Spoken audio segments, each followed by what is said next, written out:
Hi, everyone. This is acyuta-bhava from Nightlight Astrology, and these are your sun and rising sign horoscopes for the month of August 2020. In this video, we'll be taking a look at the fire signs, Aries, Leo, and Sagittarius. So a few little preliminary notes before I dive in. One is that I think this has to be the busiest month of the year, just in terms of the sheer number of transits that are taking place. That doesn't mean that it's necessarily the most powerful month of the year, but it's very busy. So I just want to run through some of the some of the overall themes that are going to be happening. I have over 20 transits written down this month. So what I've done is I've grouped it into two major sets of transits because a simple way of synthesizing them for monthly horoscopes for massive amounts of people is to look at which transits are happening in which whole sign houses. Those are the topics that are really going to be activated over and over through these different combinations of planetary aspects happening across the same houses. So let's begin by looking at the fixed signs across we're going to start with Aries rising across your 11th, 5th, and 2nd house axis.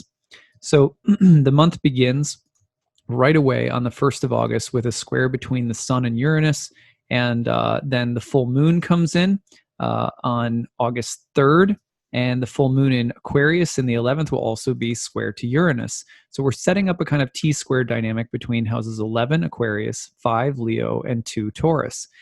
Now, the transits repeat. If you go forward, Mercury will enter Leo, and by the 9th and the 10th will square Uranus and Taurus. On the 19th, there'll be a new moon in Leo. So the first 20 days of the month, there's a lot of repetition around these themes. Probably central to all of this is Uranus in the 2nd house, where so much of that charge is coming from. If you're an Aries rising, this means that there are, let's call it erratic, unpredictable, but also the key word with Uranus is often revolutionary events, themes, or energies revolving around the topic of income and expenditure, resources and possessions, to a certain extent, the values that you have or things that are there to be of support to you. Now, with a shakeup in that house, there could be a distinct theme around, specifically around money and finances changing in some way this month. Now, that would be as there is also a conversation going on between the 11th and the 5th house topics. And those are going to fall into the category full moon Aquarius, for example, in the 11th house. That's groups and friends and allies, and let's say your greater, the greater social assets that you have in your life that are a part of your ambitions and goals. For example, for me as an astrologer, this might be colleagues in the astrological community or the greater networks of people or allies or teachers or people that I kind of see as sharing the same common values or aspirations. So there's some emphasis there. And then there's also emphasis on the 5th house. The 5th house is going to have more to do with the question of what personally gives you joy, happiness, or pleasure. Where are you personally in your element creatively? And also maybe the topics of things like pregnancy and children as well. It's also a house that really just keys in on joy, pleasure, and what is our relationship with joy or happiness or pleasure. And so with those 3 houses activated, I'll just give you one example of something that I've seen over and over and over and again in chart readings when these 3 houses are simultaneously activated, especially with a core in the 2nd house. We're having to make difficult financial decisions, and we're having to weigh between certain kinds of compromises that we might need to make in order to be a part of a group, an organization, a company, because the compromises we're making are like, well, this isn't exactly my cup of tea, or I'm not totally in my creative element, or this doesn't totally fulfill something in me that I need, but it pays the bills, or but it provides me with some resources that are really important. On the other hand, I see people who say, I'm going to break away from some kind of group or organization, or some way in which I've been playing by the rules, and I'm going to take a risk. I'm putting my financial life in some ways, on the line because I'm going to take some kind of creative risk. And this could be also like having children. Like I'm going to have children. It might mean that I have to play by a different set of rules in order to pay the bills. Whatever the case might be, there are questions about values and what kinds of greater social games we're playing and whether or not they are squaring to what really makes us happy, joyful, and creative. And these things can all harmonize, but with Uranus in the second, probably the focus will be on the changing landscape as it pertains to finances, money, bills, income, expenditures, things like that. So, all right. Now, the second energy of the month to pay a lot of attention to is going to happen across another three-part axis in your chart. You've got Cancer and Capricorn. If you aren't tired of Cancer and Capricorn by now, you haven't been paying attention to the astrology for like the last year and a half. But I'm Cancer Sun and Capricorn Moon, and like I'm sick of Capricorn and Cancer energy right now. But at any rate, the Mars energy, you've got Mercury later in the month. You're going to have Venus moving into Cancer, and then also opposing Jupiter, Pluto, and Saturn. But here's the breakdown. Mercury is opposite to Saturn and Pluto at the very beginning of the month, the first 3 days of the month. If you go forward a little bit beyond that, August 4th, Mars squares Jupiter from Aries to Jupiter in the 10th in Capricorn. Go forward a little bit farther than that, on the 12th and the 13th, Mars will square Pluto from Aries to Capricorn. Go forward a little bit more, eventually Venus gets into Cancer and then opposes Jupiter and Pluto between, say, the 25th and the end of the month, 31st. So all month long, these three houses are also highlighted. So what is there to say about houses 10, 4, and 1? Well, everything, because these are like arguably the three most powerful houses of the chart. The seventh is the only one that's a little left out this month. But if you are an Aries, the emphasis is on you this month. It is the second half of 2020 is the year for Arian people. If you are the Aries rising, Aries sun, you've got the ruling planet Mars in Aries for the whole second part of 2020 with a big retrograde in the fall. So it's about my action, my energy, my sense of direction and purpose in life. And it's being reoriented eventually this fall. Right now, there's kind of a buildup to that happening. And in the meantime, you might be feeling a little bit restrained or held in check by the Capricornian energy in the 10th house. Career, work in the world. There's some real demands being placed on you from those places. And it might be restraining or holding you in check somehow, or causing you to, have to hold back on something that you're trying to start, or something like that. Now, the other energy that's coming through is from the 4th house Cancerian energy this month, which is also asking you to make sure that you don't leave out the need for that softer interior space, home, family, the privacy of your home life and your relationships. Make sure that you aren't all action activity. It's a little bit like you could be very activated thinking about what am I doing out in the world right now, and neglect where you abide and where you find that sense of home and rest in a sense. So be careful that that's not getting left out, as the topic of home and family will assert itself as something that needs to be included in the conversation this month. But you're going to go through some kind of negotiation process between your own sense of action, strength, and desire in the world, and what the planets in the place of career are kind of asking or demanding from you. There's going to be a real dialogue around that for the rest of the year. You're getting a big preview of it this month, start of the month to finish. So some of that could be good. Some of it may hold like a wildness in check, or an impulsiveness in check. Some of it may be too conservative and be restraining you too much. So that's going to be something you're working out continuously over the next couple of months. All right. So those are the two major sets of transits for Aries rising. Let's wind it back and here we go. And we're going to start over, and we're going to put Leo on the ascendant. So if you're a Leo rising, it's a huge month for you because you've got a new moon in your sign, you've got a full moon across your 1st and 7th house axis, and you've got T-squaring energy from Uranus in your 10th house this month. Let me walk you through these transits. At the beginning of the month, you can see here's the sun squaring Uranus in the 10th. And then if you move forward just a couple of days into the month, by the 3rd and 4th of the month, you're going to see the full moon coming through in Aquarius. Now, the full moon's also going to square Uranus in the 10th. Let me give you the dates. 1st and 2nd, sun square Uranus from Leo to Taurus in your 1st and 10th house. Go forward to the 3rd, it's the full moon in the 7th house in Aquarius, square to Uranus, again, opposite the sun. Go forward a little bit more, by the 9th and the 10th, Mercury will enter Leo. You can see it hovering there in the 12th house, just about to enter Leo at the beginning of the month. By the 9th and 10th, it will enter Leo and then square Uranus in your 10th house. If you go forward a little bit more to August 18th into the 19th, right around there, you've got the new moon in Leo in your first house. Okay, so what can you make of these transits, the first 20 days of the month being blanketed by these big dynamic transits with Uranus as a focal point? Well, first of all, there might be a kind of shakeup around the topic of your work, your professional life, or your activity in the world in a general sense. Like, you think of the 10th house as, how am I involved in the greater society or civilization or the public world outside of my home? Just in a general sense. With Uranus there, since May of 2018, you've been going through a shakeup. Sometimes people change careers, they change interests, they change jobs, they change titles.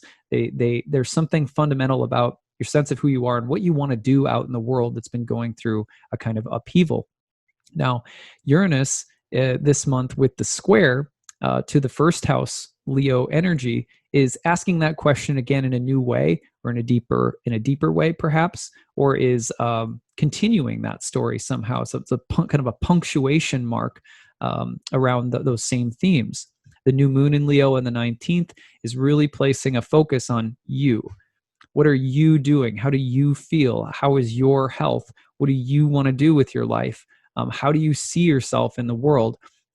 Is there a new sense of identity, purpose, style, appearance that's somehow trying to present itself? This is in dialogue, of course, this month, the full moon in the 7th house of relationships, with a attention pulling from the area of love and relationships.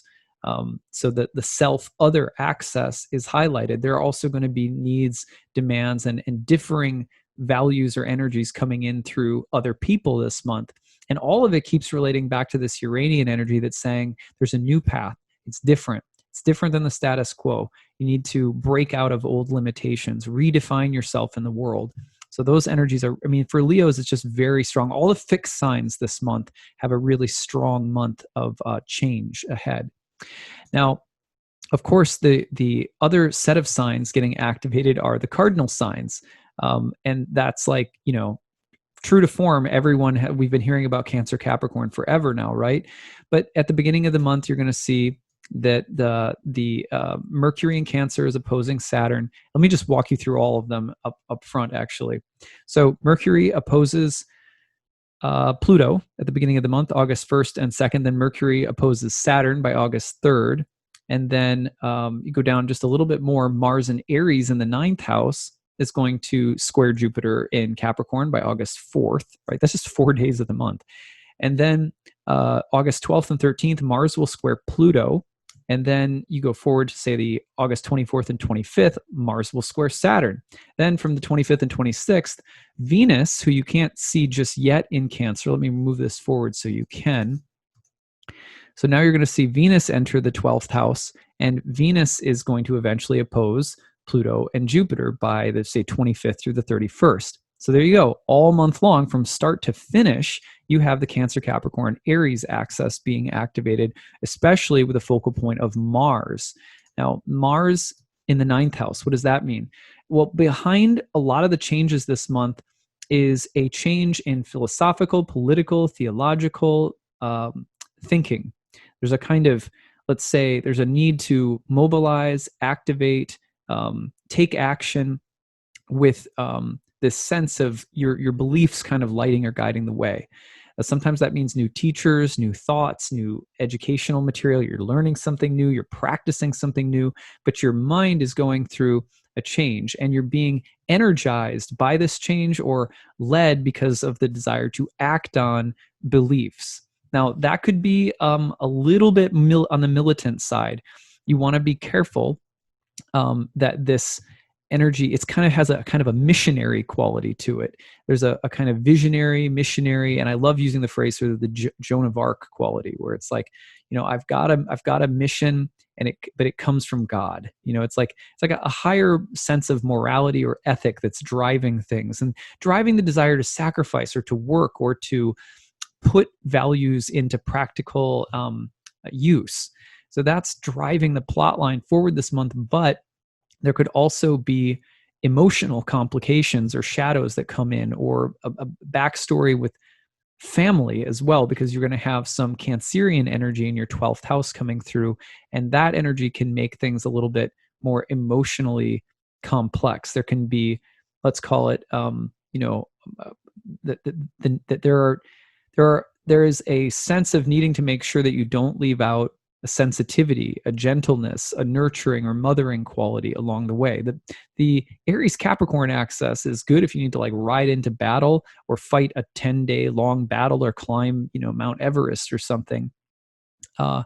So there's a lot of like practical stick-to-itiveness, driven by a vision kind of energy this month if you're a Leo rising. But then Cancer in the 12th says, don't forget gentleness, don't forget sensitivity, don't forget nurturance, don't forget the topics of those who are weak or in need. Or on the other hand, don't be coerced by those energies if they're kind of pushing you around. So that's how I'm seeing it for Leos this month. You have to let me know how things go. I was going through all of these and kind of making my notes. I circled Leo and I was like, this is really interesting. I'd love to hear the Leo's stories this month. All right. Anyway, let's do this again, and we're going to put Sagittarius on the ascendant. So if we do Sagittarius on the ascendant, we're going to get, let's go through the fixed energy first. Got the Sun in Leo, Uranus in Taurus, and then we'll just bring up the full moon of August 3rd so you can see it right away with the moon in Aquarius. All right, so if you're Sagittarius rising, the action, big part of the action for the first 20 days of the month is across houses 9, 3, and 6. Now, let's break down the dates. Sun square Uranus between the 9th and the 6th, the Leo and Taurus, the first 2 days of the month. On the 3rd of the month, you've got the full moon in Aquarius in the 3rd house, of course, opposite the Sun and square Uranus in the 6th in Taurus. Go forward to the 9th and the 10th, Mercury, who you can see just hanging out at late Cancer there in the 8th house, is going to bump into Leo, move up into Leo, square Uranus in Taurus in the 6th house. Then by the 19th, you've got a new moon in Leo in the 9th house.